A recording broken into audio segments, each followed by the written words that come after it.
ang madamay, pati yung mga vloggers nila, yung banateros, at yung mga taga-SMNI, si Badoy, tapos si Ka Eric, then si Banat Bay.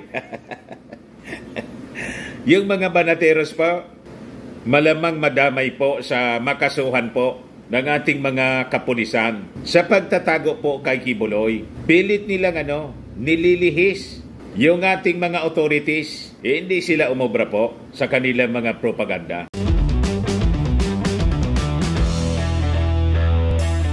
Ito naman po yung bago naming product na binibenta online. iGlow Serum, whitening po siya. Tingnan ninyo yung epekto sa aking anak na architect before and now. Yung mga inquiries po ninyo, dumiretso na lang kayo sa kanyang Facebook account, Riz Maravillas.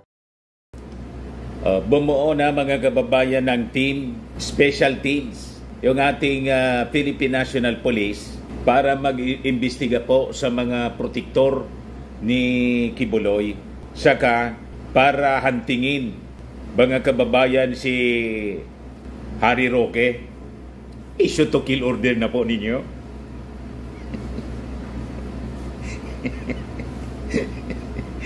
Igawan niya talaga, Mr. Maravillas. Yun ang ugali nila, yung kanyang idol na si Digong. Ganyan po. Mapalad kayo kasi walang ganong policy. Mabait yung ating Pangulong Bongbong Marcos. Kaya nga inaaboso ninyo. Pero hantingin na kayo itong si Harry Roque. Nangayayat na po si Harry Roque. Parang hindi na nga po nakakapaligo. Grabe po binagsak ng kanyang katawan. Alamang hindi na ito kumakain ng maayos. Tingnan ninyo ang uso. Bakit niya, Mr. Maravillas, ganyan yung uso ni Harry Roque? Iwan ko. Kung bakit ganyan. Parang hindi na makahigop ng sabaw. Di ba? Ito yung balita ngayon, mga kababayan, sa Philippine Daily Inquirer. PNP forms special teams to probe Kibuloy's protectors at tanapin si Atty. Harry Roque. Sabi dito sa Manila Bulletin, let the hunt begin. PNP forms tracker teams versus Harry Roque. Sabi dito sa balita, special composite and tracker teams have been formed to investigate those who sheltered alleged rapist Apollo Kibuloy and to locate former presidential spokesperson Harry Roque, sabi po ng Philippine National Police. So sabi po ng PNP na yung team po, kasama dito yung Criminal Investigation and Detection Group or CIDG at saka yung Anti-Cybercrime Group ACG officials. Sabi po sa interview kay PNP Director General Romel Marbil, we mobilized a dedicated investigation team para habulin, tugisin yung mga tumulong kay Kibuloy and obstructed justice. Yung team will coordinate closely with the Police Regional Office 11 and conduct a continuous thorough investigation to ensure a solid case. Tapos, ang malinaw mga kababayan na nagtago kay Kibuloy, siyempre yung administrator. So, under investigation na ngayon, mga kababayan, tutugisin na si Mau Diggs. Pati si Inday, damay dito, mga kababayan. At si Bato, malamang madamay pa, pati si Bongo. Lahat sila mga taga-Davao. At sabi nga natin mga kababayan, yung yung Senate investigation, malinaw na distraction po yon. Buti na lang po, hindi nagpadala sa pressure ni Bato. Si General Torre, gustong paatrasin po, i-pull out na daw. Tactical retreat yung term na ginamit ni Bato. Bakit hindi ka nga niya mag-tactical retreat na muna? Kasi wala man na niya, hindi man inyo nakikita. Ginamit pa yung Senado. Ayun, napahiya silang lahat, mga kababayan. So lahat sila pala nagsisinungaling. O ngayon, papanagutin kayo sa batas. Comes now this thorough investigation na gagawin ng ating mga kapulisan. So tama lang po ito. Sabi ko nga, ginawa nilang they made a mockery of the justice system po. Pinaglaruan nila yung ating mga authorities. So sabi dito, this will involve meticulous analysis of digital evidence, testimonials, and documents. We will leave no stone unturned to bring justice to those who have enabled Kibuloy's evasion. Sasabihin na naman ninyo, political harassment ito ng mga pulis at ng Marcos administration. Hindi na po obra ang ganyang mga depensa ninyo. Kailangang panagutan ninyo ang inyong mga ginawang kasalanan, ang pangbabastos ninyo sa ating mga otoridad. So sabi po dito, among the primary tasks of the team against Kibuloy's protectors were collating and verifying social media posts, publications, and other relevant information about Kibuloy, validating, authenticating these materials through the ACG, gathering statements and affidavits from PNP personnel involved in executing the warrant against Kibuloy, securing testimonies from victims and complainants, and collecting documentary evidence from other agencies that may strengthen the case among others. Malamang, madamay, pati yung mga vloggers nila, yung banateros, at yung mga taga-SMNI, si Badoy, tapos si Ka Eric, then si Banatbay. Yung mga banateros po, malamang madamay po sa makasuhan po ng ating mga kapulisan sa pagtatago po kay Kibuloy. Pilit nilang nililihis yung ating mga authorities. Hindi sila umobra po sa kanilang mga propaganda. Solid po yung ebidensya. Sinorveillance ng mabuti ng PNP. Kaya sigurado po si General Torre plus yung testimony mismo ng mga insider. May mga assets mismo sa loob, yung PNP. At yung nag-tip na talagang nandyan niya, sila yung magkikinabang sa 14 million pesos lahat. 10 million kay Pacquiao yung patong sa ulo. Tapos 4 million man yata yung the rest of the accused. Meanwhile, sabi dito, Marbil said they mobilized the separate tracker teams to hunt down Roque following the arrest order issued by the House of Representatives for failure to submit required documents providing that he has no connection, proving that he has no connection to the Philippine offshore gaming operators hubs. Isigi pang daldal mga kababayan ni Roque, lalong bumibigat po yung kanyang kasalanan. So sabi ni Marbil, we have officially received the request from the House of Representatives and the PNP is fully committed to executing this order while adhering to our core mandate. Our fundamental duty is to respect the decisions of our democratic institutions and ensure human rights are protected throughout this process. Sabi po ni Marbil, our operation will continue, said Marbil in response to the questions on the failed attempt to serve the arrest warrant on Roque in his two houses in Metro Manila. We will not stop for as long as there is an order to arrest him. We will follow the orders. Kaya nangangayayat na si Atty. Harry Roque sa kakatago. Sumunod talaga sa yapak po ni Pacquiao. Wanted siya ngayon.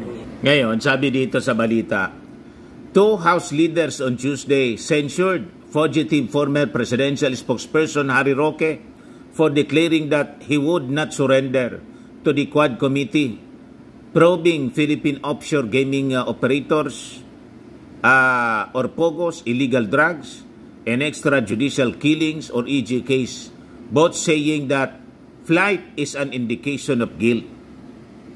So sabi po ni Santa Rosa City Congressman Dan Fernandez at saka ni Surigao del Norte Representative Ace Barbers, leaders of Quadcom hit Roque for not being man enough to appear before the Quadcom, which cited him in contempt for failing to heed summons and refusing to submit subpoena documents related to his alleged involvements in Pogos. Barbers reiterated the importance of complying with the rule of law, especially for public figures in those in positions of influence. Sabi po ni Barbers, Roque should set an example niya to avoid accountability. Or set an example niya, not avoid accountability. If he continues to resist, it will only reinforce the public's perception that he is guilty of the allegations. Tama po. Sanay sila sa iwas pusit. Pari-parehas po. Ang kanilang mga ginagawa, si Digong, iwas pusit sa ICC. Yung Quadcom investigation, in-invite siya. Mga kababayan, tungkol sa mga AJK case, ayaw mag-attend. Pati si Bato. It is an indication of guilt, mga kababayan. Yan ang ibig sabihin niya. Ganon din si Pacquiao. Kung hindi pa masukol, hindi sumuko. O, ganon ngayon ang sinapit, mga kababayan ni Roque. Indication of guilt. Si Inday, imbes na sagutin yung mga katanungan ng mga congressmen sa budget hearing, inis na po, hindi nag-attend, tapos nagpa-interview. Malinaw po na hindi kayang sagutin. It is an indication of guilt. Kasi umiiwas po Ibukas po, mag-iimbestiga tungkol sa kanyang spending sa Office of the Vice President. Pinatawag na yung kanyang chief ng satellite office doon sa Pangasinan. And I think pati yung iba pang mga head ng kanyang satellite offices all throughout the country, lahat yata inimbita na. O di ba? Hindi pwede kayong umiwas. Sagutin ninyo ng maayos. Pag hindi lahat yan, iko-contempt at magiging wanted. Di ba? Magiging mga puganti kayo lahat. Sabi dito, both lawmakers expressed their determination to continue the Quad Committee's investigation, asserting that any attempt to undermine the process would be met with firm action. Iko-contempt kayo sigurado. They reiterated their call for Roque to comply with the legal procedures and respect the House authority. At the end of the day, the truth will come out. The Quad's investigation will proceed with or without Mr. Roque's cooperation, paliwanag ni Dan Fernandez. So during the Thursday's hearing po, last week, si Congresswoman Duistro nagsabi, it is the humble submission of this representation that the Quad Committee has established overwhelming circumstantial evidence showing the connection of Attorney Harry Roque to Lucky South 99, a Pogo operation. Lucky South 99 is an illegal Pogo firm in Porac, Pampanga, raided last June, where authorities uncovered evidence of human trafficking, torture, scam farms, matindi po, prostitution, porn hub, and various other illegal activities. Ngayon, nag-deny siyempre si Roque sa kanyang involvement sa Pogo. But Luistro pointed out the stark contrast between his modest government salary and the sudden surge in his assets, including shares in Biancham's Holdings, a family-owned company. Biglang yaman po si Harry Roque. Nag-donate nga po ng 37 million yata yon sa kampanya ni Inday. Saan man niya yung kukunin? Di ba? Alangan man yung pinagbintahan niya, mga kababayan, ng lote. Sabi niya, magbinta siya ng lote. Binigay niya kay Inday. Maniwala kayo? So sabi po ni Congresswoman Duistro, that Roque's inability to explain the sources of his wealth would further bolster the evidence of his potential involvement in Pogo operations. She also noted that the investigation could pave the way for legislative reforms, possibly revising laws such as the Anti-Graft in Corrupt Practices Act, the Code of Conduct and Ethical Standards for Public Officials and Employees, the Anti-Money Laundering Act, Corporation Law, and even the Code of Professional Responsibility and Accountability for Lawyers. Mali po yung mga akusasyon ni Harry Roque na witch hunt lang yung ginagawa at hindi man in aid of legislation. Ito nga po, sinabi na ni Congresswoman Luistro, kung ano yung mga batas na pwedeng amyendahan, pati yung Code of Professional Responsibility and Accountability for Lawyers. The committee has requested several documents from Roque, including the deed of sale for land in Muntinlupa Village, Parañaque documents on the transfer of a multinational village, Parañaque, documents on transfer of Biancham shareholdings, the extrajudicial settlement of his aunt's estate, Salens from 2016 to 2022, and his 2018 income tax return. Kaya po nagtago na siya.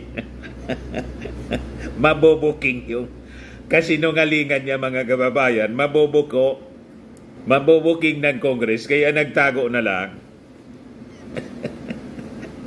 Ang nangyari ngayon kay Harry Roque, yung Run Sararan, naging Run, Harry Run. Abang may lupa, napatakbo, mga kababayan, bigla si Harry Roque. Yung filing nasa sa October pa, nauna na siya na tumakbo. Hindi sa eleksyon, kundi tumakbo patakas, mga kababayan, para hindi mahuli ng mga pulis. Ayan kasi, ang tatapang kasi ninyo. Ito ngayon ang inabot ninyo, mga maisog. So sabi dito sa balita, during one of the previous hearings, Luistro questioned Roque's business activities and financial records, pointing to significant inconsistencies between his declared assets and those of Biancham Holdings. Roque's assets reportedly surged during the Pogo boom under the administration of former President Rodrigo Roa Duterte, which raised further suspicions. He claimed the increase in his assets came from selling a family property in Parañaque City, but lawmakers remained skeptical. Roque also denied being the lawyer for Lucky South 99, stating his client was Whirlwind, a Pogo service provider. However, documents presented to the committee suggested he had dealings with both companies. Huling-huli na po, masosokol na si Harry Roque sa congressional investigation ng Quadcom. Kaya nagtago na siya. Yan po ang malinaw, mga kababayan. Kasi wala ka man pong itinatago, ba't hindi mo harapin squarely? Napakagaling mong abogado, sabi mo. International lawyer ka. Minsan nga, gusto mo pang tinuturuan mo pa yung mga congressmen. Hindi umobra yung angas mo. O ngayon, mas magaling itong si Luistro Napakahusay pong abogada. Sige nga niya, kung talagang totoo yung sinasabi mo, isubmit mo itong mga documents na to, pati yung iyong salin. Magkaalaman tayo. Ayun, biglang tumakas po si Atty. Harry Roque. Hindi na nagpakita. Nangayayat po sa kakaisip kung paano niya malulusutan ito. Pumasok kasi kayo sa alanganin. At ang problema ninyo, ang pagkakamali ninyo, inaway-away ninyo yung gobyerno. Yung administrasyon, siniraan ninyong siniraan. Kapag ikaw ay may mga itinatagong kasalanan, manahimik ka na lang kasi. Kaya lang, huli na ang lahat. Kayo ang nagsimula nito. Kaya ang lahat ng kinakaharap ninyong problema, kayo man lang po ang may gawa. Sabi nga dito sa amin, day nga ni magparairo, nga ni day maramog kiudo. Ano niya yun, Mr. Maravillas? Huwag ka niyang magaslaw kasi, yung batang magaslaw po. Para hindi ka niya, ano yung Tagalog ng maramog? Yung dumi po, na parang napahidan ka sa buong katawan ng dumi ng tao. Yan ang kasabihan dito sa amin. Noy, day ngani magparairo, ngani day maramog kiudo. Huwag magaslaw para hindi madumihan. Ang gagaslaw po, kung ano-ano mga pinagdadaldal ninyo, at ayaw pang tumigil ni Harry Roque. Gumawa pa, mga kababayan, ng panibagong video. Ito, halatang stress na siya masyado, mga kababayan. You see, at ngayon, sa pagbuo ng special teams ng PNP, natutugi sa iyo at sa kayong mga involved sa pagtago kay Pacquiao, ay talaga pong pumanda kayo ngayon. Tutugisin kayo na parang mga tulisan ng ating mga pulis. Hantingan na po. Ito, pakinggan natin yung statement ni Congressman Ace Barbers. Sa Kongreso. Yun nga, ang narinig naming balita, siya daw ay aakyat sa Korte Suprema at kikwestonin yung pagsasite ng contempt ng Quadcom. Ako naman kasi, dapat magpahuli muna siya bago siya mag-file ng petition before the Supreme Court. Kasi hindi pa appropriate ngayon para sa kanya to go up to the Supreme Court kasi wala pa namang justiciable issue. So dapat nandito muna siya. Either pumunta siya rito o hindi kaya ma-produce siya ng PNP o ng kung sino man, ng Sergeant at Arms o kung sino man ang naghahanap sa kanya.